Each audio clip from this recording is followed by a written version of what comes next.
Everybody feel pretty good right now? Amen. Man, I'm telling you, this worship jumps my tractor. If it don't jump your tractor, you just got a dead battery. Jesus is in this place, man. I love what you guys do. Thanks. I wish Mindy would get excited. It's that good, man. I really am endeared to your house. I love your people. Just this is an amazing place. I just thank God. It's a privilege to be with you guys. And everything they were singing is so right in line with what the Lord's laid on my heart to preach. It's almost like the Holy Spirit knew. I feel good about this so much tonight, and I just really, man, it just feels right. Oh, Jesus is in the house. Oh, good things are happening, and I want to go after this tonight, man. I feel so good. You feel good? I just had a great day today. Just got to feed a deer with a rack about that big. It's kind of cool. We were out. Saw a billboard. It was called the Atheist Hotline. It had a phone number, and you call it. It just rings and rings, and nobody answers. Some of you will get that tomorrow. It's okay. I'm so glad we have a God that hears. I'm so glad we have a God who does hear the cries of his children, who's touched by the feelings of our infirmities and hears us. And everything that you were speaking, everything that was being said just was so resonated in my spirit, because the Lord told me, come tonight and preach to them expecting change. Anybody expecting change? Anybody expecting change? I'm expecting change. Can I talk to the church tonight? See, I gave my grandson, come on, he was with me. My grandson Caleb's 15 years old. He's 16 now, but this was a couple weeks back, and he was with me, and he wanted something small, and all I had was a $20 bill. And he wanted something that was like $3. I can't even remember what it was. And I said, here, get it. And I gave him the $20 bill. I said, go ahead. And you know what happened? He didn't give me the change.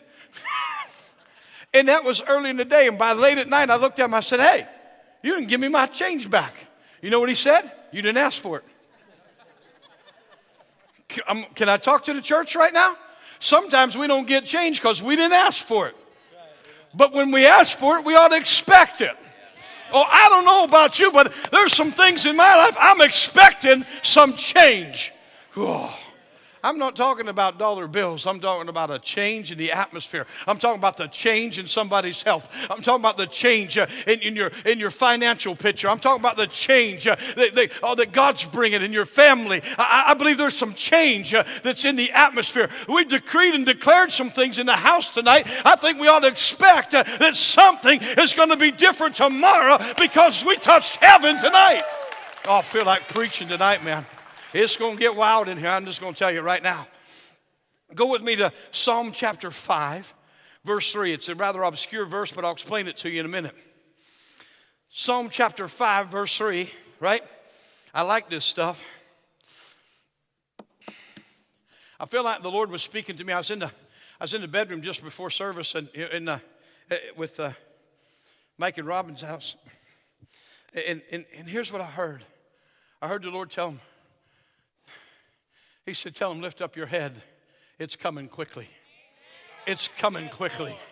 How many like the suddenlies? Come on. Because sometimes them suddenlies, they catch you off guard. Like you wasn't even waiting for them. But God has a lot of names. And one of them, I think, is Jehovah Sneaky. He just sneak in and just boom, and it's like there, and you wasn't looking for it, you wasn't ready for it, and all of a sudden, it's one of them suddenlies, and I felt like the Lord was saying, tell them, lift up your head, it's coming quickly. I feel that, man. And then they started singing, it's happening. I never even heard it's happening. And then they said, it's happening. I said, wow, that's what I heard in my spirit. It's happening. Expect a change to come. Oh, I feel this tonight. Man, Jesus is in this place. Some things are happening right now. Watch verse 3. Go to Psalm 5:3. My voice shall you hear in the morning, O Lord. In the morning I'll direct my prayer unto you, and I will look up. Whew. I love that. I will look up. Why?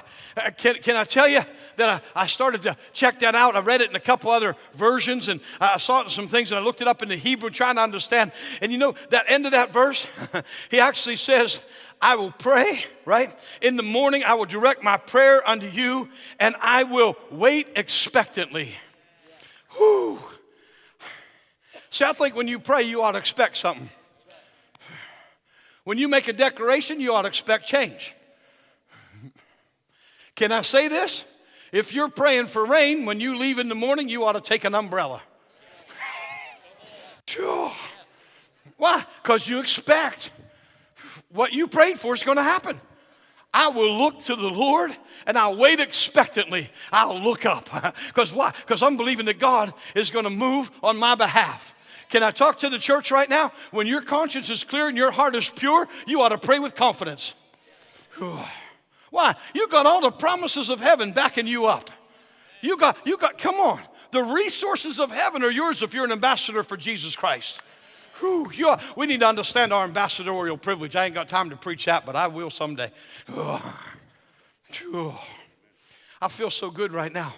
I pray and I wait expectantly, and I'm believing that God's going to do what he said he'd do. Can I talk to the church right now? I think when we've been through difficult places and tough times, sometimes we're more in faith for another mess to come than for a blessing to come. So I had a young lady that came to me a while back, and she came in. She said to me, she started telling me all her woes and all her troubles. She had been in a bad marriage situation, got beat up by her husband. She left him. She got married to another husband. Now he's abusive, and there's all kind of mess going on. And I just started really preaching to her and talking to her. And she was starting to get it. But then when she'd come, she'd start telling me, this is happening. And I'm like, I just know the next thing, this is going to happen. I just know this is going to happen. I just know. And you know what it was? One bad thing after another. She was declaring it into the atmosphere. So all of a sudden, all her troubles just became self-fulfilling prophecies. And I told her, I said, honey, you need to stop. Because you're just living your life waiting for the next shoe to drop. Can I say this? If you live your life waiting for the next shoe to drop, you'll live in a world of dropping shoes. Oh, there's your Facebook quote. Come on, I'm right. If you live waiting for the next shoe to drop, you'll live in a world of dropping shoes. It'll just keep happening. But what if we waited expectantly and we're believing that the blessing of the Lord was going to overtake us and the goodness, I said the goodness of my God was going to rest upon us in such a way. Oh, come on. I tell you, glory. I feel, can I talk to you right now and tell you, I'm in a place where I live. I refuse to be overwhelmed by life when I have a right to be overwhelmed by the love and the goodness of God. Oh, if I'm going to be overwhelmed, I'll be overwhelmed by his goodness, not my troubles. Because he's that good. Whew. I'm going to talk to you, man. Here's what I believe. You raise your level of expectation, you'll raise your level of experience. You raise your level of expectation, you'll raise your level of experience. Start expecting good things to come. I got joyful expectation of good things to come. Whew. It's that good. He's a good God.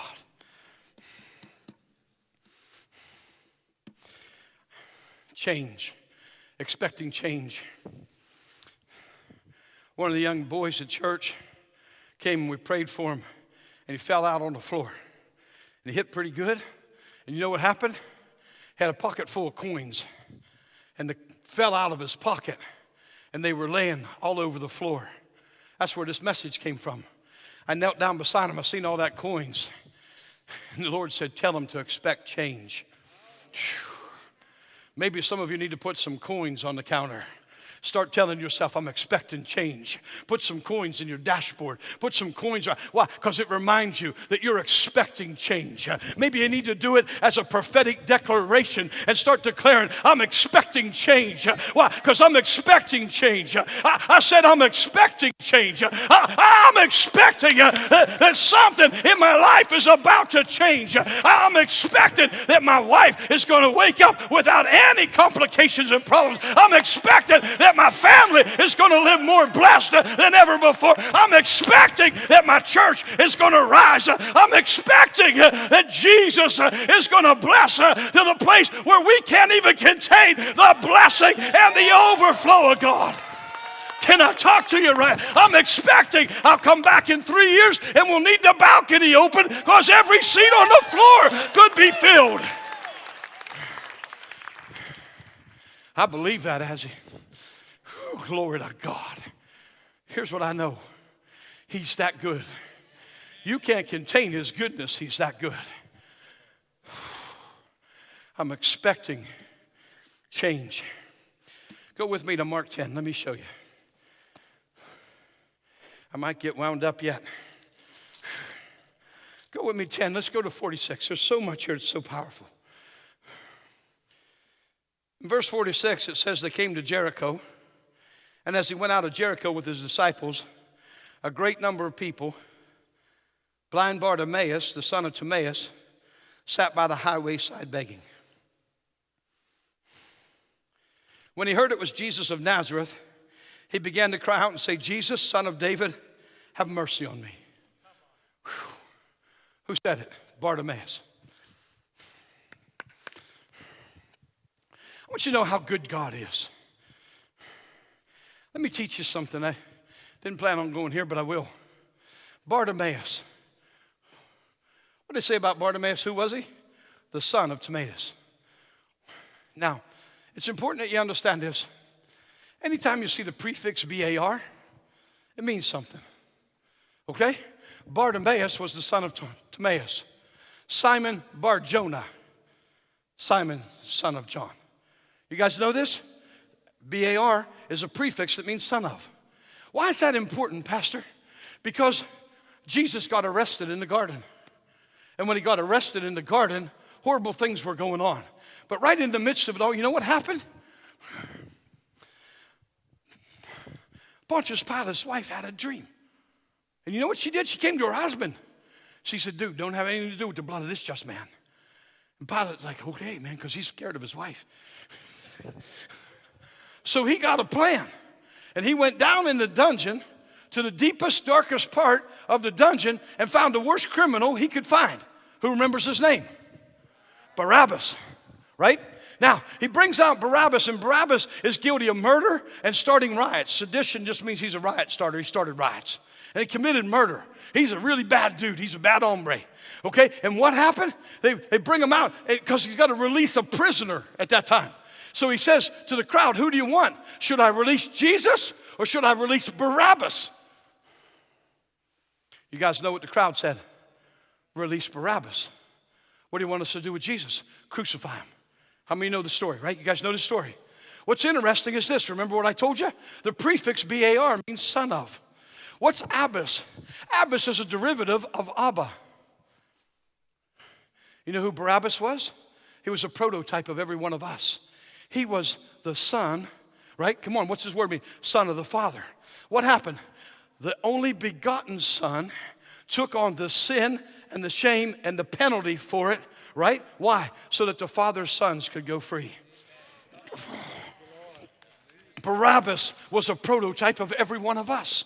And we see that. That's how good my God is. That Jesus would pay the price. Why? So that you, come on, he who was sinless became sin for us. Why? So that we which were sinners could actually be set free by the blood that he was shedding on Calvary. Why? So that we could live in life eternally free from everything that was trying to hold you back from being who God created you to be.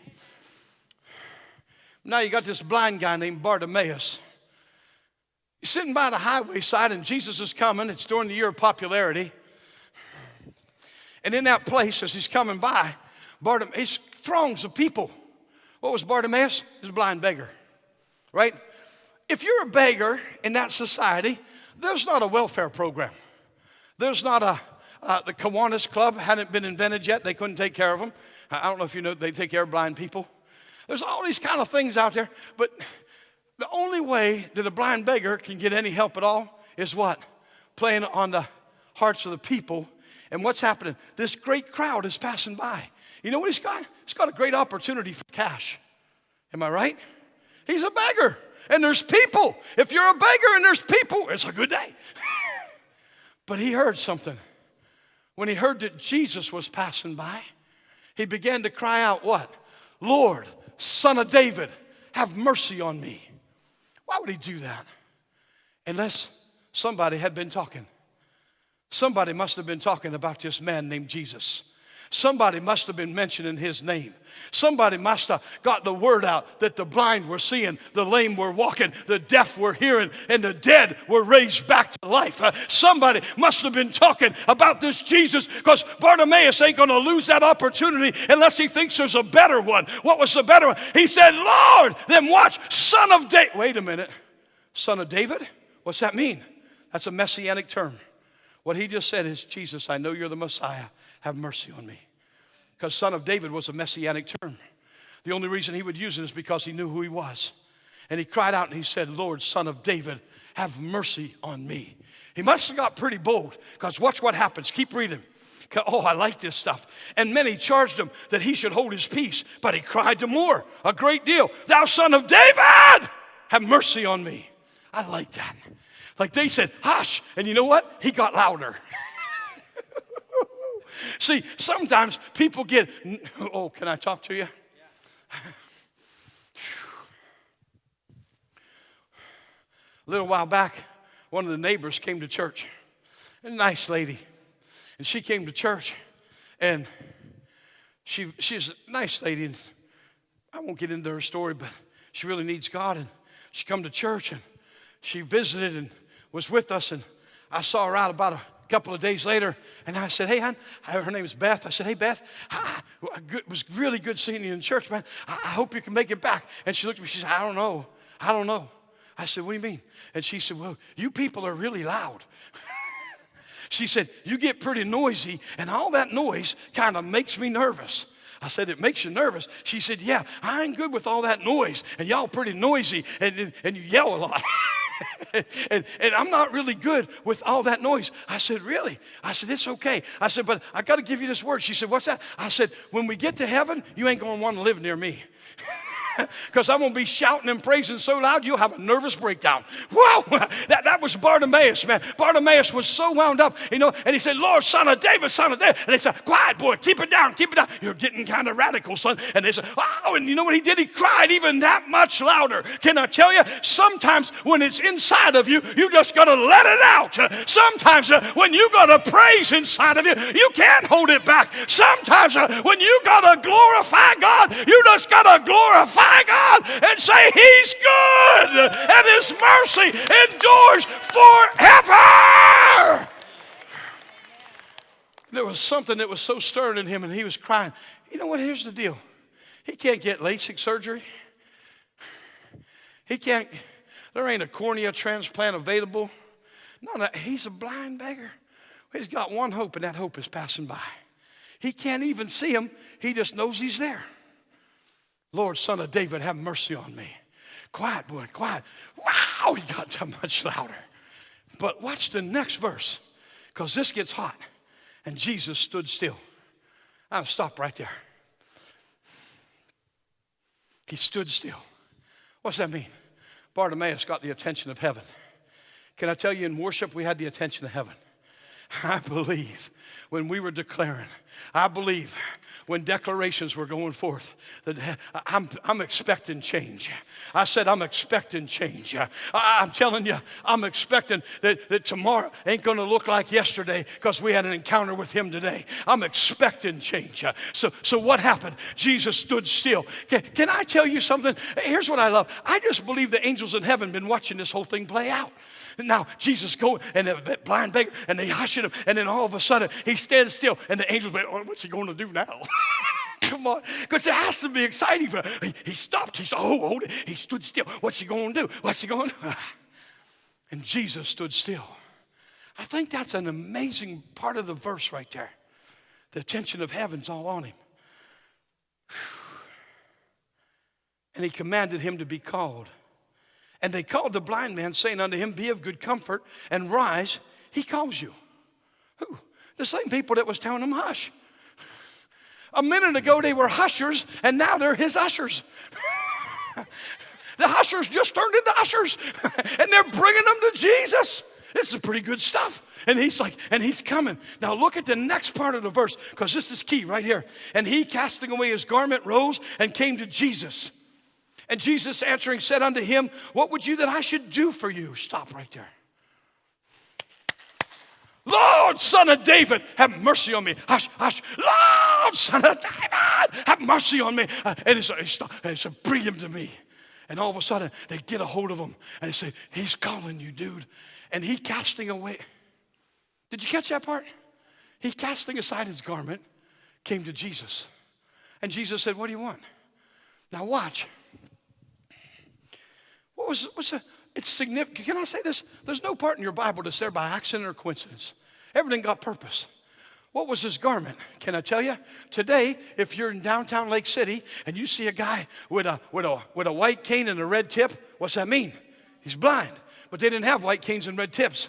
The beggars, watch, if you're a leper, you wore a brown hooded garment. But if you were a blind man, you still wore a brown garment, but it didn't have the hood.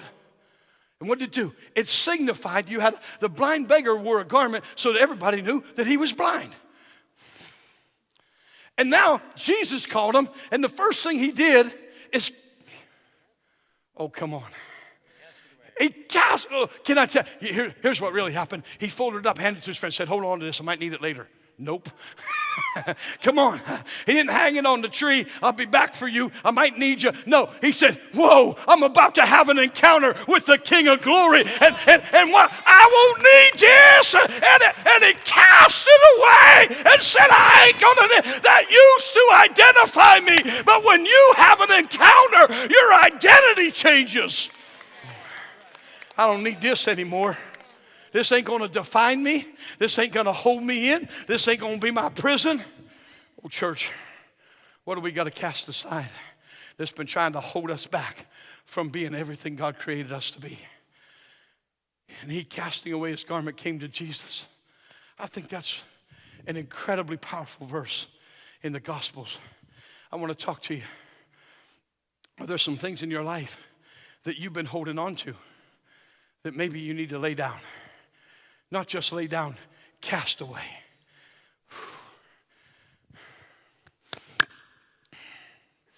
Maybe it's your anger. Well, I was born angry. Get born again.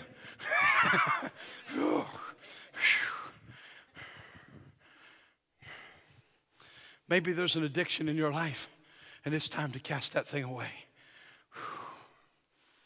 Maybe there's some challenges. Maybe fear still has a grip on you. Then perfect love will cast out all fear. But I'm telling you, it's a day to be free. And listen, can I say this? Jesus never took the garment from him. He cast it away.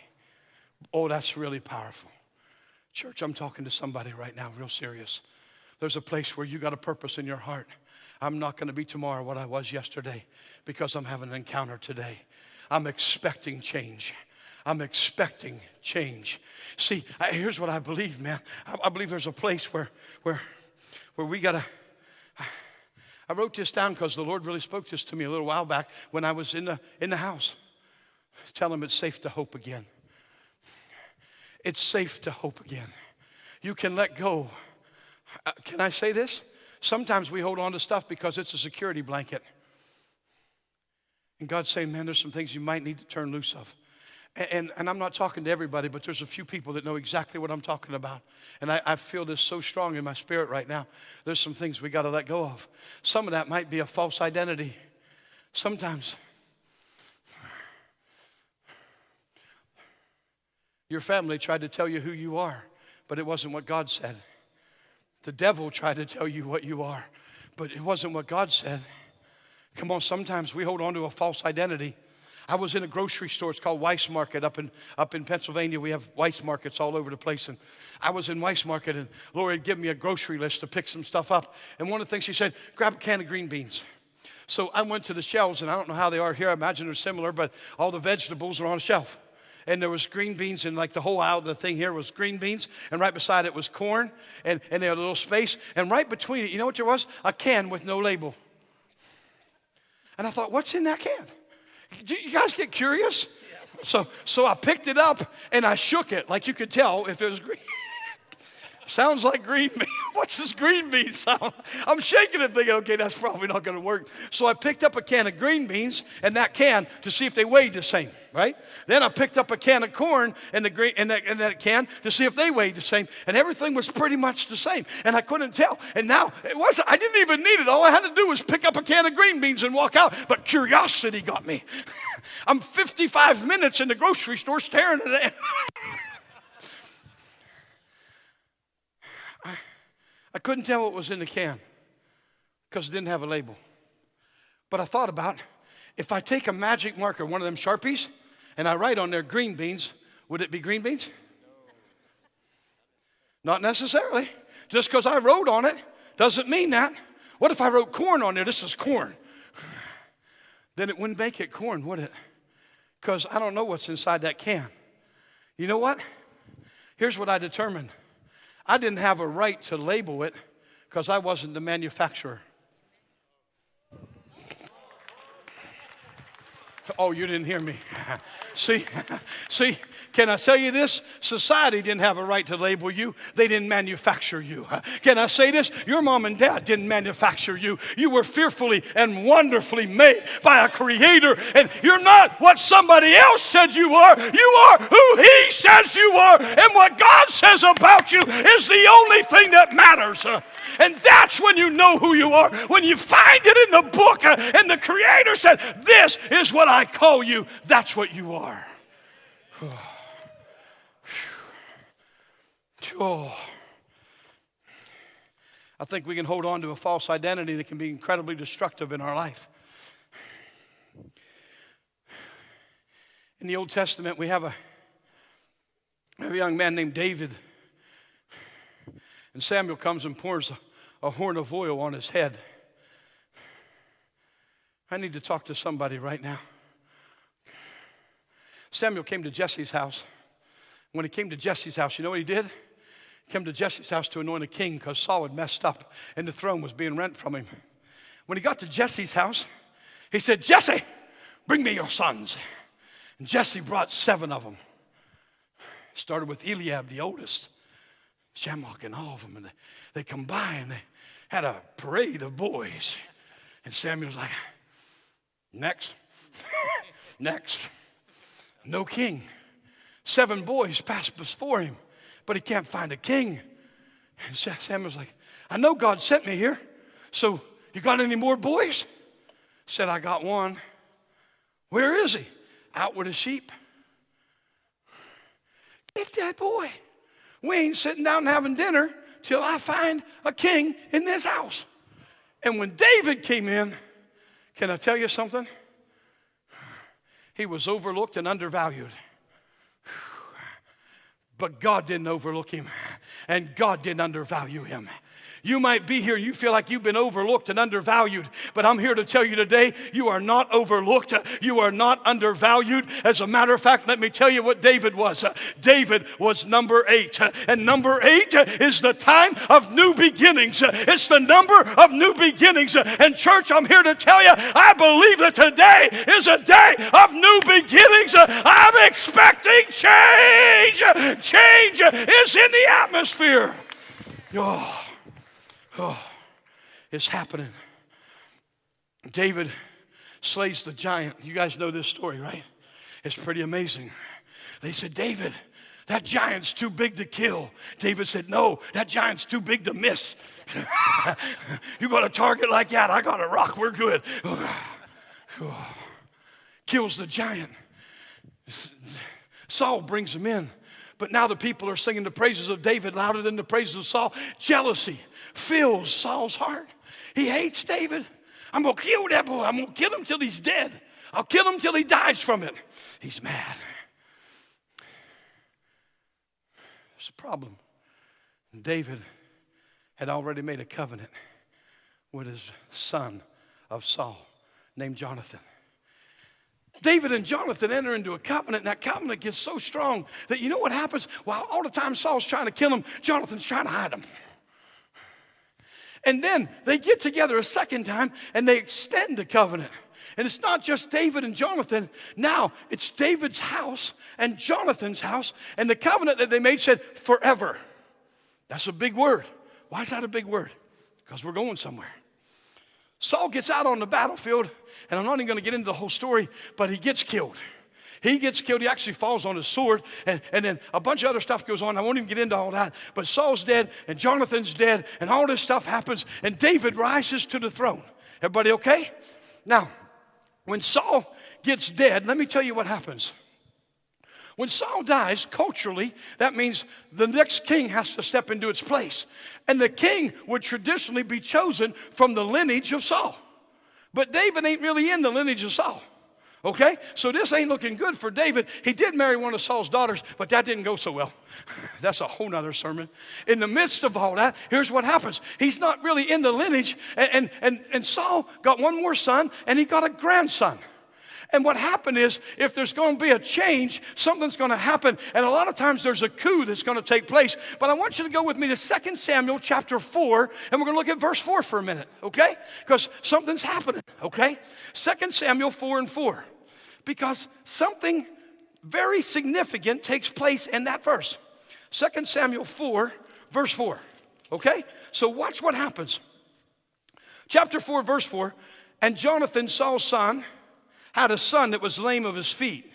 He was 5 years old when the tidings came of Saul and Jonathan out of Jezreel. Why? That's where they got killed. That's where they died in the battle. When the tidings came that they were dead, there's going to be a revolution. Everybody got that? Now watch. And his nurse took him up and fled. And it came to pass as she made haste to flee that he fell and became lame, and his name was Mephibosheth. Everybody see it? This is a pretty cool story. Mephibosheth, how old was he? Who caught that? He's 5 years old, right? But when the tidings came that Saul and Jonathan were dead, the nursemaid was afraid that there's going to be a coup or a revolution, and this 5-year-old boy is in the lineage, and she's afraid he's going to get killed. So she picks him up and starts running with him. Here's the deal. He was 5 years old. Anybody ever babysit a 5-year-old? Because I'm going to tell you, I can't keep up to them boys. Here's what I found. She picked him up, started running with him, but he was too big to carry, and she dropped him, and when she dropped him, he got paralyzed, and now he's lame on both his feet. There's a message here that says something to me. Don't carry somebody that's old enough to run. Oh, I don't know if you caught that, but that was like, boom. Because sometimes we're still trying to carry our spiritual children that should be running.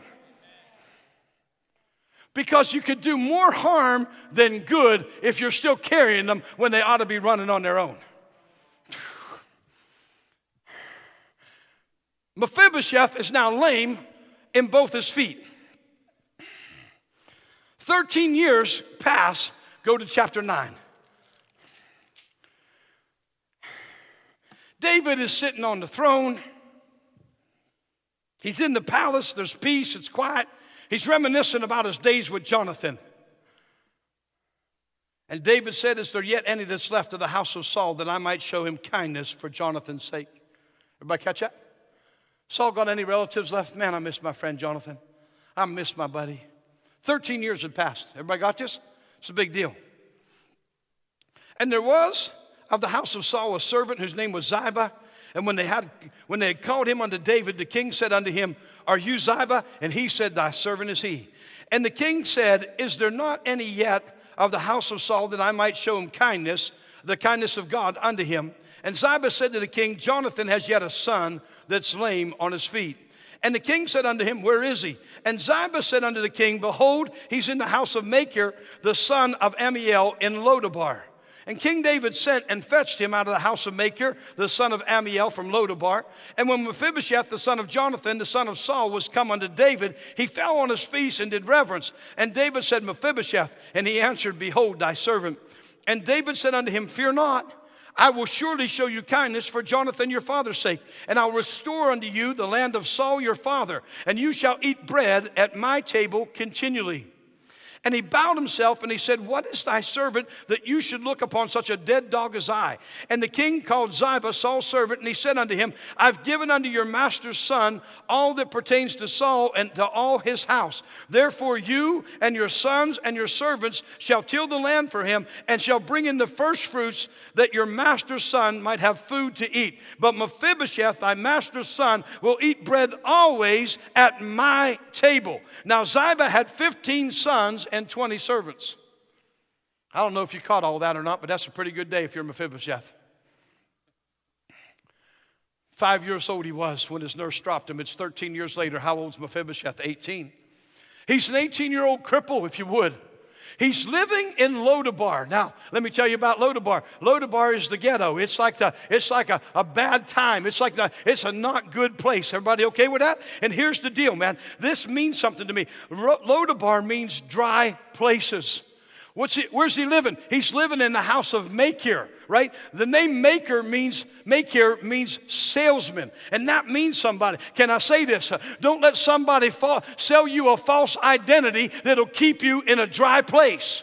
Don't let the devil try to sell you. Listen, who was Mephibosheth? He was the grandson of Saul, and he has, I'm going to talk to somebody. There's a covenant in place for him that he's not even aware of. I'm going to talk to somebody in the house tonight because this means something to me. Can I talk to you? Mephibosheth is living there because he's completely unaware of this covenant. Who's the covenant with? It's with the king. He has a covenant with the king, but he's living in a dry place under a false identity. So the king went to fetch him out of the ghetto, out of the house of the salesman who tried to sell him a false bill of goods, if you would, with a false identity. And David restored all the land to Mephibosheth. Can I tell you what Jesus did? Come on.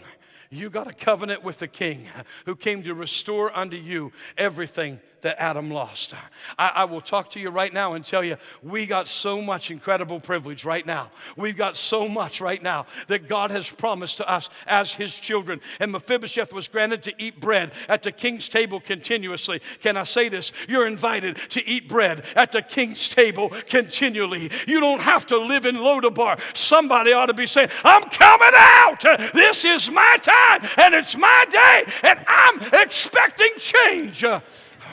Why? Because I'm a child of the covenant. Come on. Mephibosheth was lame. He was a cripple. They identified him under all kinds of identities. But the truth of the matter was, come on, he had a covenant with the king. The world might try to tell you who you are. They might call you lame. They might call you a cripple. They might call you all kinds of different. They'll put every kind of label on you they can. But the truth of the matter is, you're a covenant son. You're a covenant daughter. You have a covenant with the king that was purchased by the blood of Jesus. That's your right and privilege. That's what you're called to. And if you're living in a dry place under a false identity that was sold to you by the salesman, oh, I hope you're hearing me. There's a place of breaking free and saying, you know what, wait a minute. I'm coming to eat bread. I'm coming out. I'm coming out. I'm coming out. I was with you guys in February, and I don't know if some of you might remember, but we did a Sunday morning service, and when we left here, we went to a park down the road. Some of you know the name of the park. I don't remember. Rosa Park, something? Rose Creek. Rosa Parks was on the bus. Never mind. Okay. Rose Creek. I knew I was from somewhere. Okay. Rose Creek. And I don't know, but when I got there, I was hungry. And you know what happened? They said, you can go first. I said, oh, no. I said, let the ladies and everybody go. My mama taught me better. They said, no, you're our guest. You go. I said, okay. Why? Because this table was spread. And there was all kind of amazing things and chicken and all kind. And you know what? You could have all you want. And they said, you can come back for seconds. And I was eyeing up what I was coming back for. Why? Because the table was spread. I hope you're hearing me. What do you want? Because the table's spread. What do you need? Because the buffet is open. Listen, if you were at that picnic and you went away hungry, it ain't nobody's fault but your own. Can I talk to you? If you're in this house and you're spiritually hungry, ain't nobody's fault but your own. I loved what Tom said last night. Blessed are they that hunger and thirst for righteousness. Why? Because hunger's good, but filled's better. Because they shall be filled. Is there anybody in the house that is saying, you know what? This is my night to get filled. This is my night to get full. I'm coming out. I don't need to live in a dry place. I don't need to live with fear or intimidation or anything else on my back. There's a place where I'm holding on to the promises of my King. He has given me a promise. He's called me to eat bread at His table, and I won't settle for anything less. You got a purpose in your heart, man. I'm going after this thing.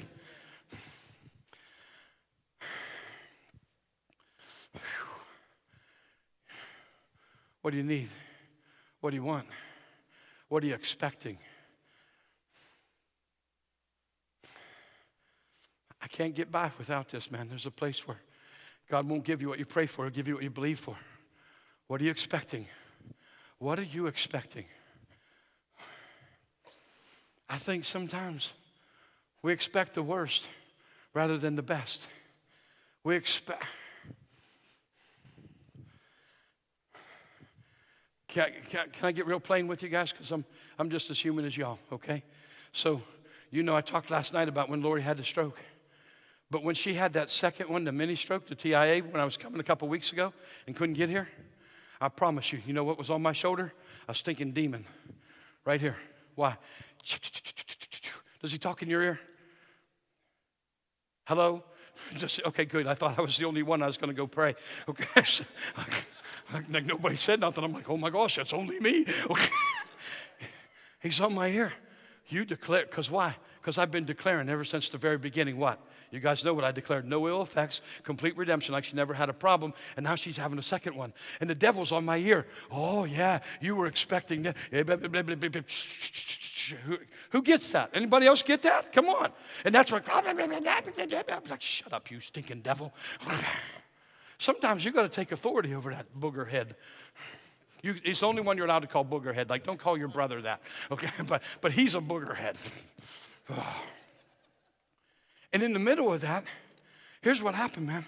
You know what happened? Because I had to make a decision right there, one of two things.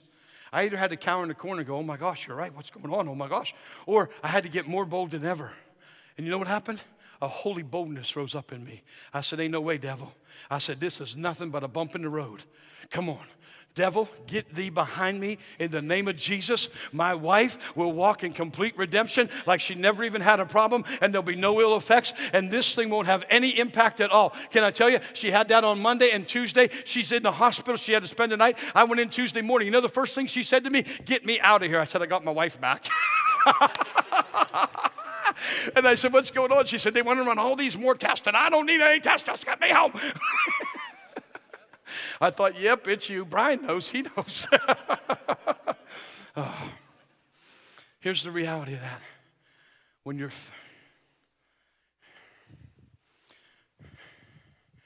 really want to know what's inside of you, find out what comes out when you get squeezed. Understand what I just said? Jesus. Redemption. You just got to stay after this thing. You can't allow your circumstances to change your declaration. You have to allow your declaration to change your circumstances. Because as soon as you back down, he'll back you all the way to the corner and you'll never be able to stand. I'm talking to the church right now. There's a place where you purpose in your heart. Listen to me. Expect change. Refuse to be sold a bill of goods, living in a dry place under a false identity. That's not who you are. The devil don't have a right to label you. Society don't have a right to label you. God called you son. God called you accepted in the beloved. Listen, man, you got to determine who you are, and then don't fall into them traps. I had a guy come into my office, true story. I had a guy come into my office, and he's been my friend for like 30 years. He went home to be with the Lord at Christmas Eve last year. But he came into my office. His name's John, I can tell you that. He's dead, he won't know. in the process of that, here's what happened. He came into my office, and he was about 68 years old. And he said to me, he's kind of whining, and he's like, Don, I need to talk to you. I said, what's going on, man? He said, nobody loves me. I said, really? He said, everybody hates me. And I looked at him, I said, John, everybody don't hate you.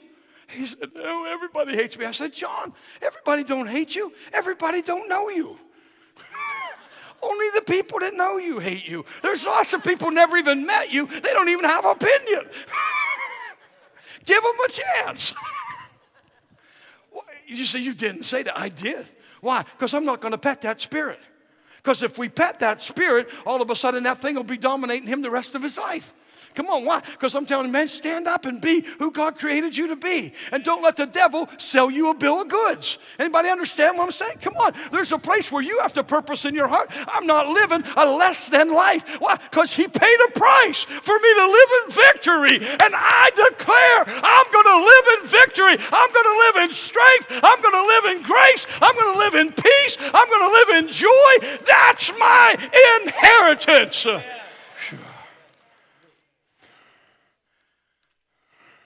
Romans 14:7 says, or 14:17 says, the kingdom of God's not meat and drink.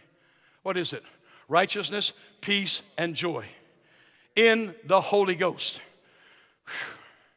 I memorized a lot of verses, and I got excited. I had it memorized, and I couldn't remember, was it righteousness, joy, and peace, or was it righteousness, peace, and joy? So I went to look it up, and I'm looking it up, and I thought peace and joy. So it's P and J, right? And I thought, oh yeah, you're PJs. And I thought, wait a minute. If I'm righteous, I can rest in my righteousness and put on my PJs. What do you mean? Rest in your righteousness and put on your peace and joy. Come on, church. That's 2/3 of the kingdom is peace and joy. I'm going to live in peace. I'm going to live in joy. Why? Because I am the righteousness of God in Christ Jesus. That's who I am. And I won't let the devil sell me a bill of goods, put me under a false identity, and keep me in a dry place. I hope I'm making sense to somebody tonight. Because there's a place where we purpose in our heart. We're going to walk this thing out in strength and power. And the goodness of God's going to rest upon us. I read this stuff. Can I talk to you?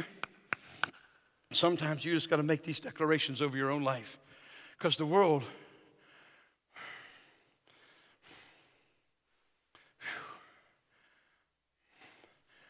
I worked in a steel mill for 8 years. When I first went to the steel mill, I was 18 years old. I was a new Christian. I was in love with Jesus. I was going after him with all my heart. And they put me out in the... I worked in it was for Heckett Engineering, and we were recycling slag, and that probably doesn't mean a whole lot to you guys, but it can be pretty dirty, dusty job. And I began as a laborer, and you have a fire hose, and when the high lifts are coming in and they're plowing that stuff, a lot of dust is flying, and your job is to keep the dust under control by watering it with the water hose. Does that make sense to everybody following that? But it's molten steel, so as you're throwing water on it, steam and dust and everything, and you got to keep it down. And so I was there a couple of weeks, and there was a loader operator, and his name was Frank Branch. And Frank came. He was getting on his loader, and I was standing beside him because I was going to work for him that day. And he looked at me and he said, "Wolabaugh, you've been here how long?" I said, "About 3 weeks." He said, "Let me ask you something." I said, "What?" He said, "You don't cuss, do you?" He said, "I've never heard you cuss." I said, "No, sir, I don't cuss." I said, "I used to cuss, then I got born again." And he said, "You telling me you don't ever cuss?" I said, "No, sir." And he said, You got to cuss sometime. And I said, "Don't cuss." I said, "If it ain't in me, it can't come out of me." He said, "You're telling me that you just don't..." I said, "I used to all the time, but I don't at all anymore." And he said, "I'll bet I can make you cuss." I said, "I don't think so. It ain't in me." He said, "I'll bet I can get you to cuss by the end of the week." I said, "I think if you were going to wait for 20 years, you ain't going to make it happen." Why? Because he made me a new creation, and it's not in me anymore. It gave me a great opportunity to preach. You know what happened? He did everything he could, make the most possible dust. I mean, throw stuff everywhere. And by Friday, he climbed off of his loader and said, "I'm frustrated. I can't even make you cuss." I said, "Frank, if it ain't in you, it ain't coming out of you. But I'll tell you what is in me, the goodness of Jesus. And I'm just going to praise him, even in the midst midst of the storm. Is there anybody in the house that can understand in the midst of the storm, I'm still going to praise Him? If the world comes against you, don't matter. Why? Because greater is He that's in me than he that's in the world. Amen. Why? Because you've got to know who you are. Because when you know who you are, you'll know how you'll walk. You got to know what's inside of you. You got to know your identity. You got to understand the truth that lives inside of your life.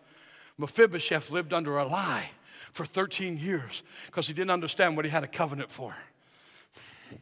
Oh, church, don't live under the lie of hell when you understand what your covenant gives you. You have covenant rights. You have covenant privilege. You have covenant promise. You have a covenant God who keeps covenant with His covenant children, and you're His covenant son, and you're His covenant daughter. And this is the covenant and the promise of God. And let me tell you something. You dedicated that son, you dedicated that daughter, guess what? They got a covenant too. Why? Because the covenant was to you and to your house. And I believe that there's something that you and I got to believe for. And I don't know about you, but I heard it loud and clear early on. I'm expecting change. I'm expecting change in my family. I'm expecting change in my health. I'm expecting change in my situation. I'm expecting change in the circumstances. I'm expecting change in the house. I'm expecting that God's going to do more than we can even imagine, because He's able to do exceedingly abundantly above and beyond all that I might ask or think. I am expecting something. Stand with me all over this house. Man, I feel Jesus right now. I don't know what you're expecting, but I can tell you this. I've been around some pregnant women. They say a pregnant woman is expecting. Guess what happens when you're expecting? Things are changing. Come on. You don't look in the third month like you looked in the first month, but you don't look in the 8th month like you looked in the 3rd month. Why? Things are changing. Come on. I've been carrying this one for 30 years. I'm going to give birth to a young adult.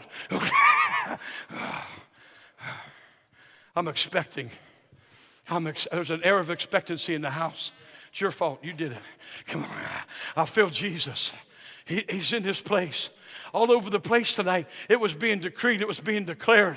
There were things that you got to believe for. Oh, there's things you got to get ready to say, man, this is my day. This is my hour.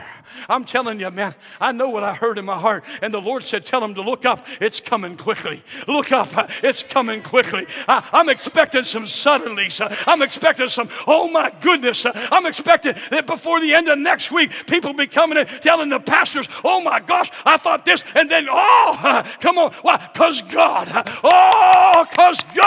showed up and showed off. And I saw things I never thought I'd see. I'm expecting. Whew.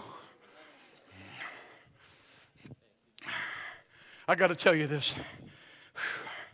So, I was 20 and Lori was 18 when we got married. She was 19 when she's giving birth to Nicole.